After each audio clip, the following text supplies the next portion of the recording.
Hello,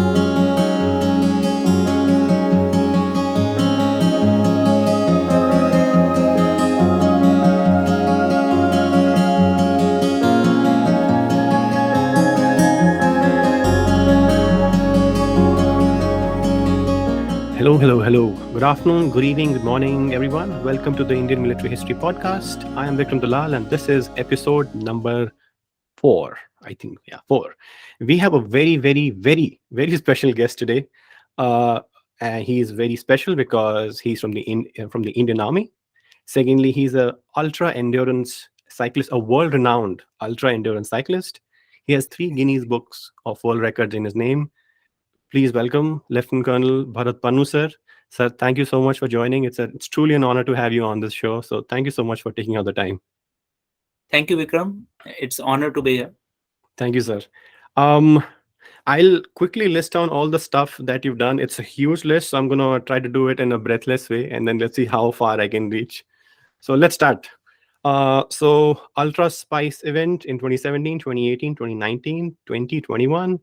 Race around Austria in 2017, race across America 2019, 2020, Kashmir to Kanyakumari 2019, Leh to Manali, west to east of India, Golden Quadrilateral, and many more.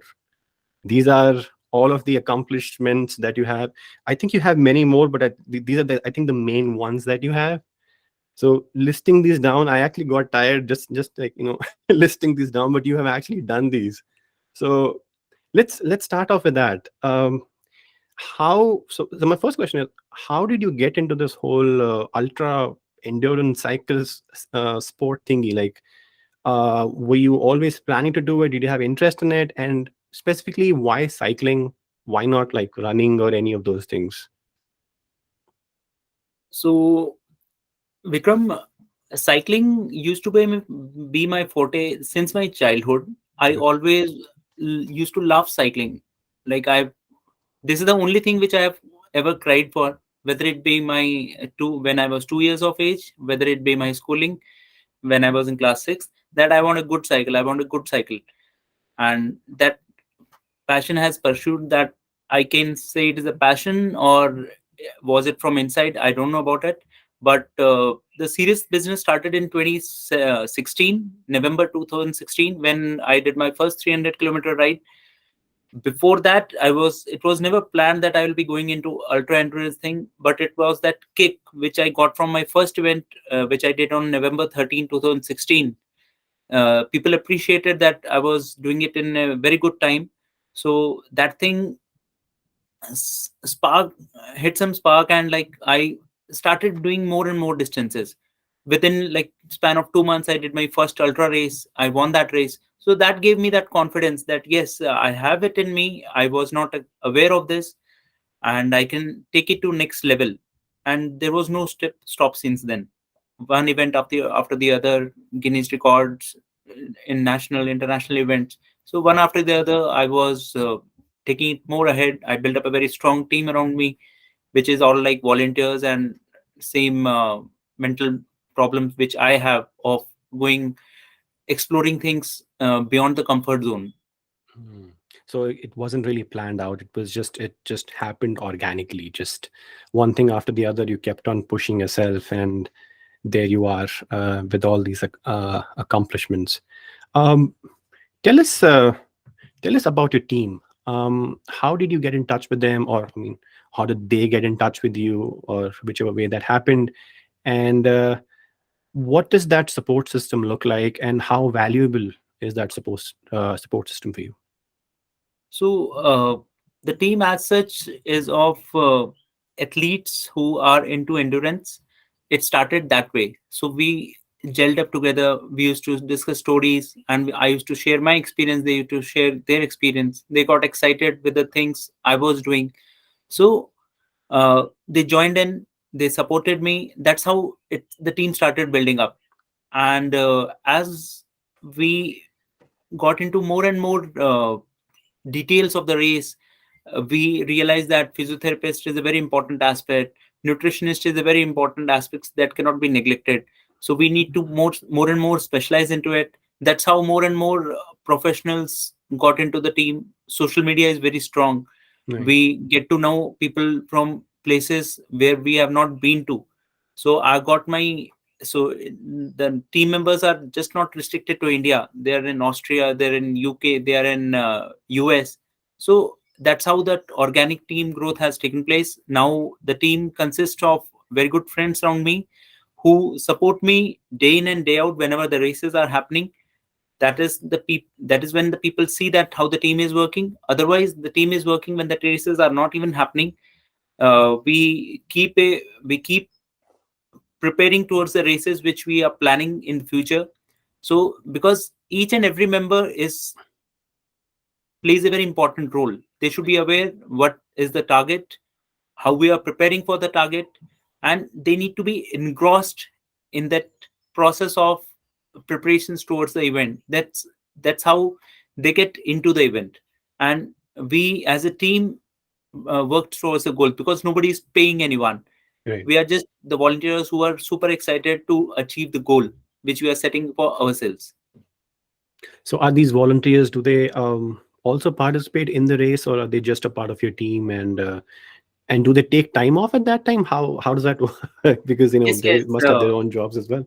Yes, as the ultra endurance speaks itself, like it takes a lot of time. When I did Right. Golden Quadrilateral, it took about 15 days of actual racing.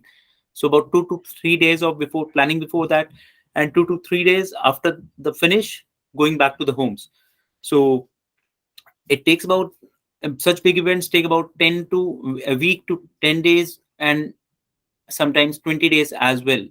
So they take time off from their jobs, and So it all of the is. annual, so all of the annual vacations gone in one go, Yes, yes. basically. For the year, we need, like, I need to apprise them that we are planning such and such event.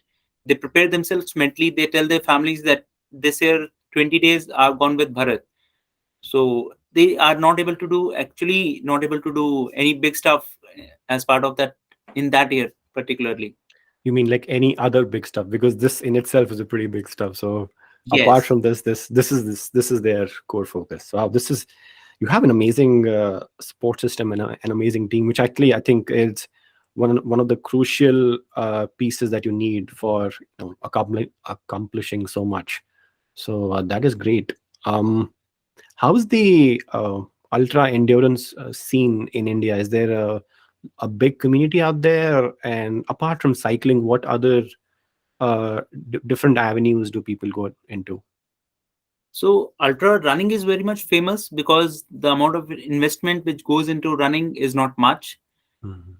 But ultra endurance cycling is growing up in a very big way since 2010, when the breves which are organized internationally through Paris, France, they got into India.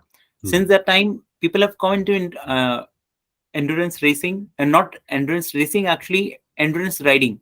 So with with people getting into it and knowing how the endurance thing happens, the endurance races started happening in India since 2014. So when Mhm. the first race from Pune to Goa started, that is the Deccan Cliffhanger. So these races are the qualifying events for the international races such as Race Across America. I So see. as people started liking this concept of racing on the roads, on the highways, day in and day out without sleep breaks, more and more endurance races started happening in India. So in 2017, Ultra Spy started. There are a few more races which have started from 2023. More races are starting with a magnitude of more than 3,500 kilometers, such as Srinagar to Kanyakumari. The Yeah. K2K race is happening. There are, and more races are in plan. So people are into engrossed into, and the corporates are also supporting this because they know people are looking forward to such events. Yep. So they have built up a very strong community in India. Nice. Just a question on one of the things that you pointed out was, what's the difference between ultra endurance racing versus ultra endurance riding that you mentioned? Is there a difference in that? So the breves which happen all over the world are a format of riding, ultra endurance riding, in which people have to cover some specific pre-specified distance on a pre-specified route within a specific time. Okay. So nobody is a winner over there. everybody is a finisher. Okay. So you just have to complete the race, and so it's not really like Yes, who's first, who's last. As long as we're all winners, basically, as long as we yes. complete the race. I see. I think that's a very novel concept because it sort of, it becomes more of a camaraderie based approach where you're not competing against each other. We are collaborating with each other.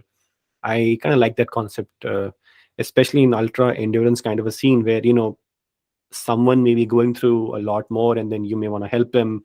And like during the race also, I would imagine that one team must be helping out other teams, even though it's a race, but there's a bigger piece of over here of, like, the piece of humanity that, okay, I want to help him out or her out.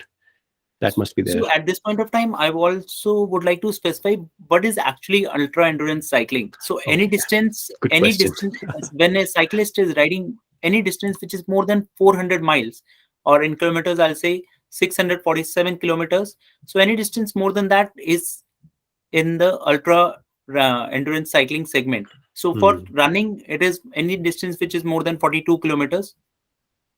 I see. That is a marathon. That's a So marathon. Okay. yeah. All right. So let's uh, let's talk about training. Say for instance, I was sort of trying to imagine myself, like, if I was, I mean, I would never be in your shoes, but if I were to do that at some point in time, uh from someone who's just like a regular person, to get to the level of an ultra endurance level person, what does that journey look like, and what kind of a timelines are we looking at in terms of, and I mean, how many hours a day? Is there a specific format that folks follow, or if you could just give us a sense of that, that'd be helpful. So, uh, if we want to pursue anything in our life, we need to dedicate a lot of time to it. If we want to come to a stage of excellence where Right. people look up to us, that yes, he has achieved something. So, same thing happened with ultra endurance riding, cycling as well. In my case, when I started in 2016, I the body started changing. Hmm. I was getting used to riding long distances. So initially I used to get feverish even if I was riding about 1 hour or 2 hours. So the body started getting used to it. I got used to riding more and more distances. Initially, my training, when I used to do a long ride in the weekends, it used to be 100 kilometers. Slowly and slowly, that long ride I got used to riding 160 kilometers. Then it crossed 200. Now I'm at a stage where I'm like, my long ride definition is about 250 kilometers plus, and that is like twice in a week. So as you can see, if I'm riding such long distances, the amount of time which I need to invest or dedicate to such training patterns is like humongous. My social life, Yeah. other parties, and everything Right. that takes the toll. So, and Right. if I'm not feeling that, that's why I'm able to do it. So the lifestyle has changed completely. I have to completely focus. Not so. This is the I'm talking about the weekends only, where I'm riding a long distances. Otherwise, in the week, when I'm doing my job, my regular military duty, I'm dedicating my time in the morning or in the evening with strength workouts and indoor cycling, so that I don't have to invest a lot of time Right. uh, doing going outdoors for riding. So when you mention it's 260 kilometers that's in one go, right? Like that's in one sitting. You complete that. And how many hours does that take? Because I have no idea about this. So it takes about 9 hours to 9.5 hours. There's a Wow. 1 or 2 breaks depending upon like I need to fill up water, nutrition. Yeah. So generally it is like 2 breaks. The first break is at half distance, about 130 kilometers. After that, another break to just have a water refill and move on. Wow. I'm assuming during this race, during an actual event, your team sort of travels with you in a car or some sort of a vehicle. But when you're training twice a week, that you're by yourself. I'm Uh, alone.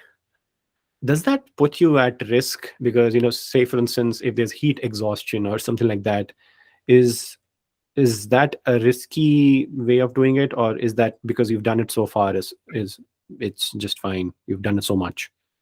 So as I've already told that I've graduated to this level. There Right. there were problems when I was doing only a 1 hour ride. So body was not accepting it. But with time, I was able to safely graduate to a level where riding such distances is very important for my as part of my training, because I have to be on the road. I have to be on the road. I don't have to think of anything else. And there are many things which come into my mind when I'm actually doing my races, that I'm getting fatigue, pain in this part of the body, and all those things which actually deviate your mind and your physical capacity to deviate from the main path of riding more and more towards the race, so that I can complete the distance in the fastest possible time. So Right. this training helps me achieving that thing, because in the hindsight I know that yes, I put in a lot of hours to come to the start point of this race. Right. Now I cannot give up at any cost. Right. So, what I'm getting out of this is that it's an ongoing training, because you are every day after your military duty, you are doing indoor cycling, and then you're doing actually twice a week, actual 260-kilometer cycling on a weekly basis, or twice a week, as you said. Um, does this frequency become more when you're actually preparing for a race? Like, say, for instance, if you have a race coming up in the next 3 months or so, uh, what does that training schedule look like compared to your regular training? Yes, very right. The volume of training increases as the event comes close. So it is at peak about a month before the race, before the actual event. Mhm. It reaches the peak, then it reaches a stable level, and about 2 weeks before the main event, we decrease the volume so that the Mm. body gets some rest and recovery for the actual event. So it is known as tapering in the way the cyclist or runners talk.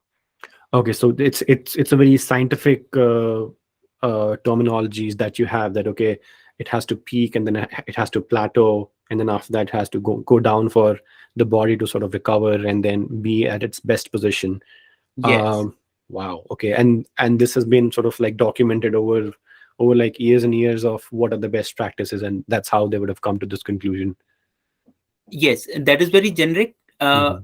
As a person, like how I have evolved, we have seen that like every this is the basic pattern, but everybody reacts differently.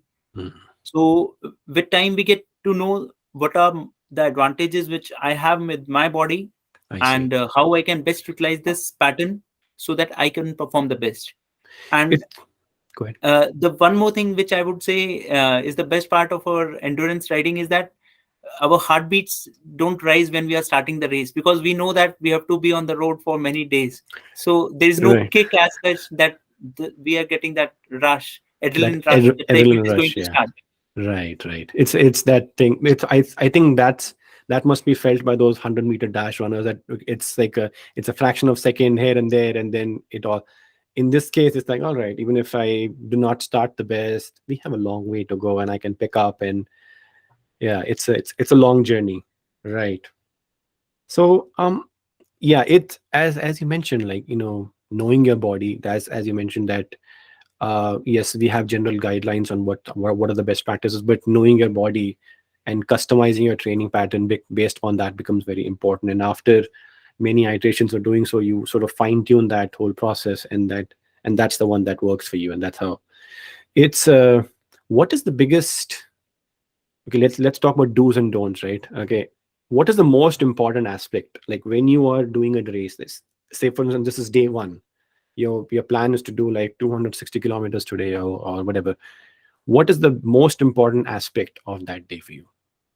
So everything said and done, safety is of paramount importance. We are riding on actual roads, which are highways. We are sharing with the trucks, with Yeah. the semis.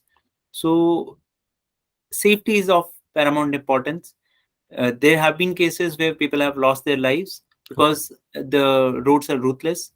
Safety cannot be compromised. So each and every member of the team, as well as the rider, who are sharing that same space on the road, safety is of paramount importance. The only goal which we start with is that we have to be the team as we are before the race and after the race. So with that thing in mind, all other things settle down at the place.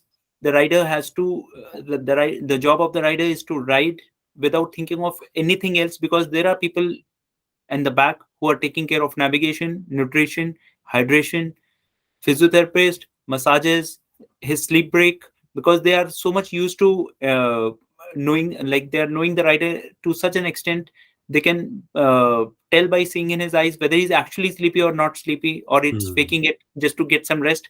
Okay. So they have to keep the rider pushing on the road, because if they don't push, we there are competitors who will be actually clocking better times. So if Wow. we want to be the best, then it is the crew's role as well to push the rider to beyond his limits, so that he can actually crack some good time on the road.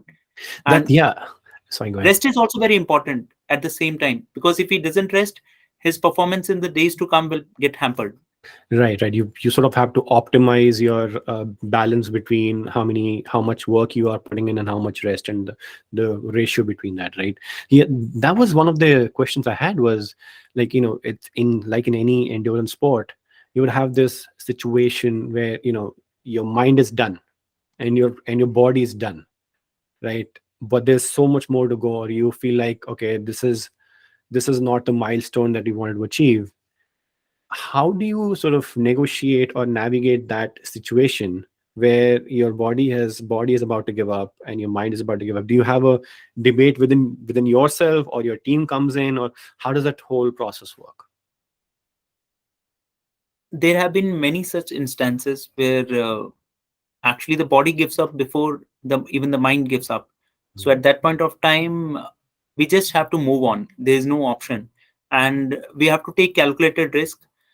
The risks are in the format like my knee is paining, so the doctor is on board in the team. So he also analyzes, and with our personal experiences, we take a call whether this pain can turn out to be a permanent injury, or it is just a matter of time that it will subside and we will be able to go through. So Right. till date, I have not encountered any pain in my body which can be of permanent nature, and we have been pushing. So that gives the confidence that body has got immense potential. Right. The way we train it, the way we mold it, it gets used to it, the used to that process, and it's able to perform. So that's Mhm. how we are able to reach a stage where we can do things which are like not which are like people can say that it's not normal, that you are riding for 21 hours plus in a day. On day one, you are just not taking any rest. From second day onwards, you are taking just 90 minutes or 180 minutes of break, sleep break, and you are just riding continuously, and your body is actually performing as well. It is just not your riding. Mhm. So these things definitely come to the mind. So when, and the second aspect, that is the mental fatigue which sets in when you are about to give up mentally. So physical fatigue can be taken care by the team as well. They can give you a good, nice massage of 10 minutes, and you are again set to go.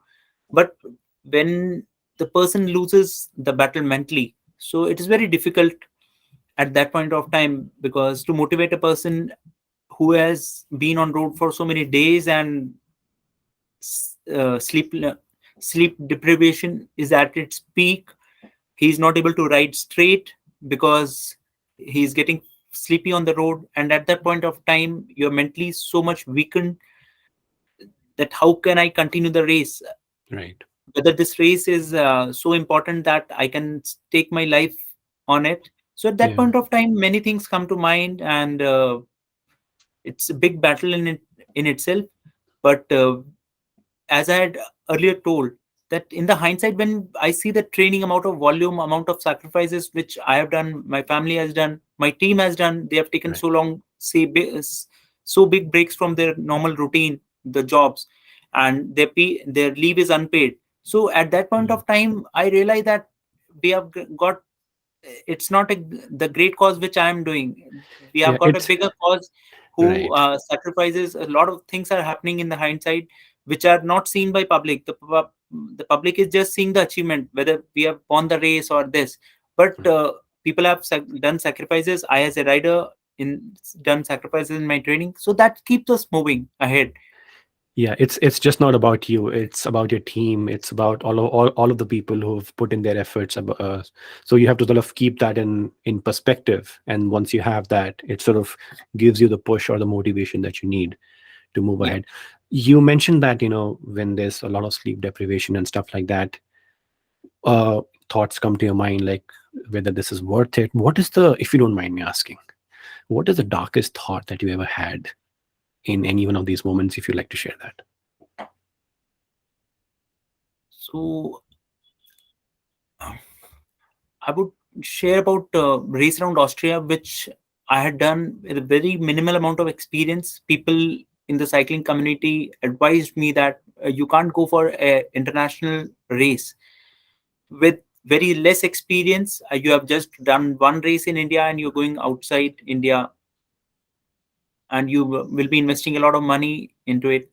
So at that point of time, we prepared our best and we went for race around Austria, because I know that in India we have got that attraction towards Right. that international races. Def- So yeah. that thing was in my mind and we went for it. So we had a target of about 100 hours in our mind that we will finish the race. And in 86th hour of the race, I somewhat realized that it is getting very difficult if we are not at our best. We will not be able to achieve the target of 100 hours. We had the total race time was 108 hours. So it would have been a big accomplishment for our team, or as a rider, for me as a rider, that we are able to finish that race successfully in the Alps of Right. Europe. So it was a difficult thing, but we had even a stronger target for ourselves, that is 100 hours. At 86th hour, everything was diminishing that we will be able to achieve our target of 100 hours which we have set for ourselves. So at that point of time, the sleep, everything faded away. The crew was at its low because the temperature were in below 0 degrees Celsius, as we were in the Alps. Yeah. Body was shivering, but there was no giving up. Even if the cycle was shaking or anything happening, we, like, I as a rider was just not stopping, and that was giving power to my crew, that if Bharat can ride in such extreme situation where Right. he's doing upslope, in downslope his hands are shivering, the temperature is below 0 degrees Celsius, and if he's going, then we cannot stop. We have to keep supporting him. And those last 14 hours of the race were very crucial. We were able to hit our target by just Wow. 7 minutes. We Hmm. finished the ride in 99 hours and 53 minutes. So we were bang on target. And like, that is the calculation which mind does in itself. That at 86th hour, I realized that it will be bang on. If, and that too, even if we are at our best.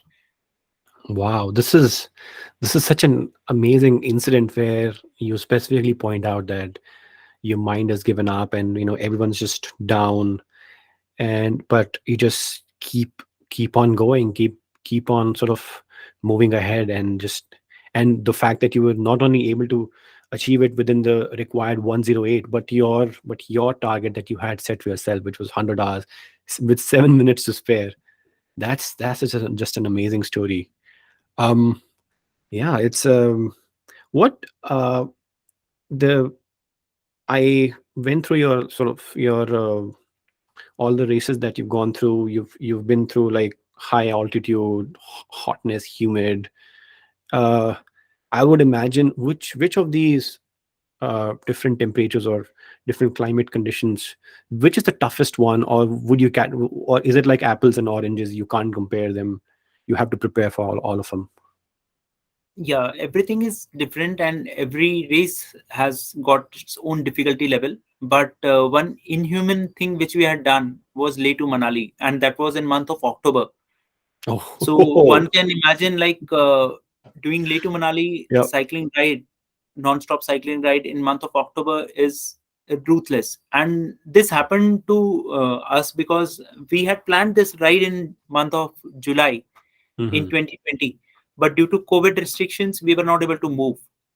Okay. In October, I was able to sneak, and my team were able to sneak to Leh, train for about 20 days, and before the event in high altitude for about 20 days, and then we started the ride on 10th of October. We were aware that the temperatures will be going in minus. The lowest which we hit was at 5 a.m. near Sarchu, and the temperature was minus 12 degrees Celsius. We Ooh, were generally riding in minus 5 to minus 8 degrees Celsius for the complete night. It was like riding in a deep freezer yeah, continuously. And we were carrying SpO2 monitors so that they were able to monitor my oxygen levels. right. But things were so bad that in the evening 7 p.m. evening at the evening 7 p.m. itself, the SpO2 monitor was not working because the fingers were so hard that it was not able to sense the palpitation in Oh, the skin. So it was of waste. The SpO2 monitoring and everything, all signs goes for a 6 when we are actually on the route. So it was, and till date, I've not. It has never happened that I had given up or my team had given up on the way. So that thing was in the mind. you About you would six to also, seven layers of clothing was not able to protect me from the actual cold which I was encountering. right. So that was something ruthless which I had done to myself. Yeah, and the Guinness world records, I would imagine would just sort of talked about, oh, you did from Leh to Manali with this is the amount of distance and this is the timing that you did. Did it take into account the horrid conditions that you put yourself through? That was not taken into account. So I would like to share at this point of time is that so this Guinness record was attempted for the first time ever. Guinness had given 40 hours of time to do the actual riding on cycle. We had to pass the five passes, that is Rotang, and four more passes en route, which were at height of 17,000 plus. So we were going into that oxygen deprived zone again and again, the complete night, the complete day, and we finished the ride in 35 hours Wow. Do through you do, Rotang Pass. do you 35 hours and 22 minutes. wow. So like just a lot of time to spare.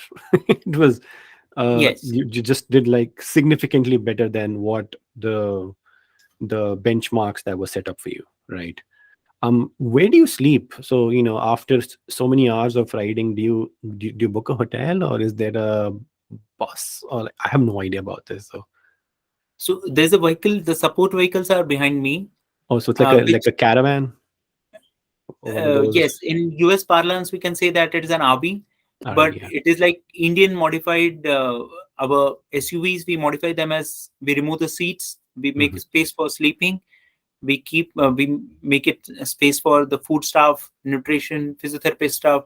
So all these things are very well laid out in the van, and we have to be self-sufficient for water and all those things Yeah. when we are riding in Leh to Manali actually. So so they cater for my sleep whenever I feel sleepy to a grade where like I it will be difficult for me to ride, and it will be not advised also.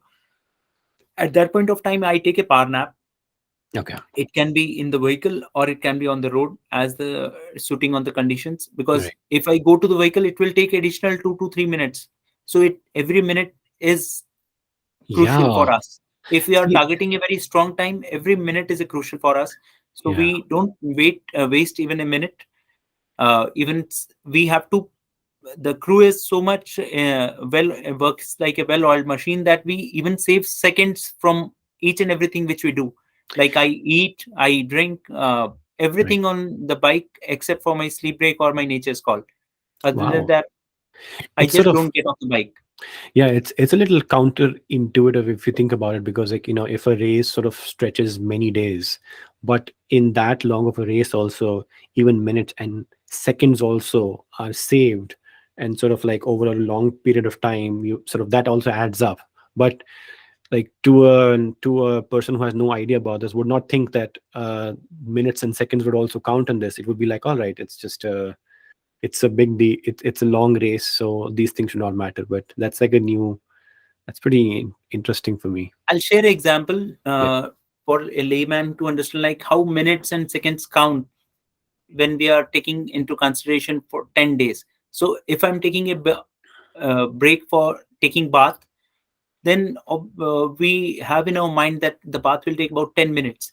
And it is very much right that 7 to 8 minutes is very well justified for a normal bath, for a Right. fast bath. So for me, I have to take off the clothes which I am wearing. Yep. I have to get into the bathroom, do brush, nature's call, bath, come out, change into fresh clothes, and get onto the bike. So for me and my crew, this complete process is of 12 to 13 minutes. If I'm Mhm. taking, say, 15 minutes or 17 minutes, I'm just adding 4 minutes in a day. But for 10 days, it will be 40 minutes. So it Right. will be like almost adding an hour due to those extra 2 to 3 minutes. So So, all those things, all these things are also sort of planned out, that okay, that you probably have a stopwatch, like, all right, this is the, yes, yes, wow. This everything. is so So amazing. when I get off the bike, there's somebody to hold my bike, Right. somebody is to help me with my removing my shoes. So everything is a clockwork. Not even a Sort of second is wasted everywhere, anywhere. sort of reminds me of Formula One, when they Yes, when the cars exactly. come out and then they change those tires and it's like so fast and they do all those things. I'm the Wow. most important person at that point of time. Even my toothbrush is having the paste on it, so I don't have to waste time in adding, like, removing the paste and to brush my teeth. Wow. So it's not only for important for you to train, your crew also has to train for all those things and just make sure that the process Yeah. is all set. That just blew my mind, by the way. I had no idea about this aspect of it. This is mind blowing. Wow. So So what is okay, so you started this journey in 2016. I know we are sort of short on time, so I'll move on to the next topics I wanted to cover. Started this journey in 2016, right? In October of 2016, you said November, and now it's 2023. What is the biggest change that you see in yourself, mentally, physically, or emotionally, or any other aspect? The biggest change that you feel has happened for you, and what others mention about you, that Bharat used to be like this and now he's a completely different person, whatever you want to share. so Bharat as a person was never recognized as a sports person. I was never into running, cycling as a sport. I During my training days in IMA, when I was training for my military service, I was not into any sports. So when people got to know that Bharat, there is a person known as Bharat who is doing such stuff, they Yeah. were not able to connect. Like, who is this guy? They've never heard of him. So that was very different thing from our college itself. There was nobody in the rest of his dreams could expect that Bharat can go out to such an extent where he can create a space for himself and people would recognize his achievements. It is just not recognizing the achievements which I have done. I have been able to inspire a lot of people in cycling community itself and in general community where people are taking health more seriously. They Right. want to uh, not be a person who is dependent on someone else Right. for his own basic needs. So people recognize the importance of these aspects, and I'm happy that I am able to add some value to this. And one thing I think just that just struck me right now is because with so many achievements of yours at this level, one would assume that you've always been a sports person, you've always had an inclination towards this, you're probably the sports star of your school and undergrad and all of that. But saying that, well, you were not it's sort of, you were not a sports person prior to this, sort of probably would be motivational, or would give a lot of hope to all those people who are sort of like, like me, who've never been into sports. But you can do it if you just put your mind to it and you put all the efforts. It's all about sort of just getting out there and getting it and just incrementally improving over a period of time and then getting to that level, right? I think that would be a very motivational thing for a lot of people who do not have the background. Yeah, very correct. People are able to connect with me, so that is Right. very important. They are able to associate themselves with me. That we are following that mundane lifestyle, where we are not having. We are getting into midlife crisis. We are getting into identity crisis. Like, I'm losing out. I've achieved everything. I've got a very good family, well settled life. Now what more to do, what more to achieve? So at that point of time, when you set goals for yourself, that I will achieve this, that Yeah. adds value to your life, that adds value to your lifestyle, to a healthy lifestyle. And I would also say that it would build confidence. Like when you have once you have goals, right, and when you achieve those goals, and then you sort of it sort of builds this confidence that yes, it doesn't matter where I was prior to this, but I can do things, and I can, you know, I can also achieve greatness. So so that's the confidence building that probably happens. So the biggest change that people think see for you is that, oh, Bharat sir was never. Oh, by the way, so just for the audience, I call him sir because because not only because he's from the army, but he's also from my same college, from Army Institute of Technology, where we have this process where we call off all of our seniors as sirs and ma'ams. So that's why I call him sir. Um, so yeah, that's the point that it's that apart from this particular specific point that you did not have this background in training or sports, as a personality or as a person, do people see any major change in you? Say for instance, I would imagine like you would have probably become more like I'll let you answer that. I would not not give you the answer. So things have changed a lot. Uh, the most important change which I have observed is for, like, I have changed my thought process for myself. Like, I see myself that I can achieve things which Okay, I set my goal for.